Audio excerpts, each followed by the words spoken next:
भाजपचे नवीन प्रदेशाध्यक्ष म्हणून रवींद्र चव्हाण यांची काल निवड झाली आणि त्यानंतर शिवसेनेच्या बालेकिल्ल्यात रवींद्र चव्हाण यांच्या अभिनंदनाचे बॅनर सध्या झळकलेले पाहायला मिळत आहेत।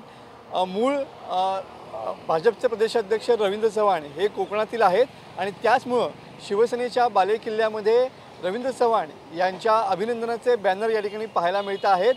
खऱ्या अर्थानं आगामी स्थानिक स्वराज्य संस्था निवडणुका महत्त्वाच्या आहेत आणि या निवडणुकीमध्ये भाजपची भूमिका ही महत्त्वाची असणार आहे आणि त्याचमुळं ज्या पद्धतीनं आमदार रवींद्र चव्हाण यांची भाजपच्या प्रदेशाध्यक्षपदी निवड झाली त्यानंतर आता त्यांच्या अभिनंदनाचे बॅनर हे रत्नागिरी शहरात झळकलेले पाहायला मिळतात।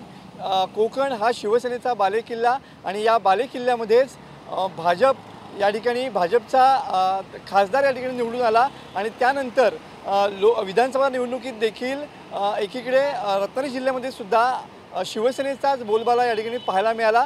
मात्र आता स्थानिक स्वराज्य संस्था निवडणुका डोळ्यासमोर या ठिकाणी आहेत आणि त्यामुळं भाजप देखील आपली ताकद या ठिकाणी पणाला लावणार आहे आणि त्याचमुळं भाजपच्या विविध नेत्यांबरोबरच या ठिकाणी स्थानिक पदाधिकाऱ्यांचे सुद्धा फोटो सध्या या बॅनरवरती झळकलेले पाहायला मिळतात आणि या झळकलेल्या बॅनरची चर्चा सध्या शहरात रंगलेली पाहायला मिळते।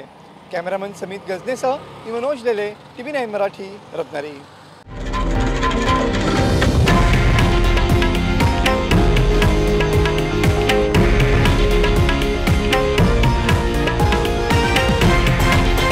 हे आहे देशातील नंबर 1 न्यूज नेटवर्क आणि आपण पाहत आहात TV9 मराठी, एकमेव।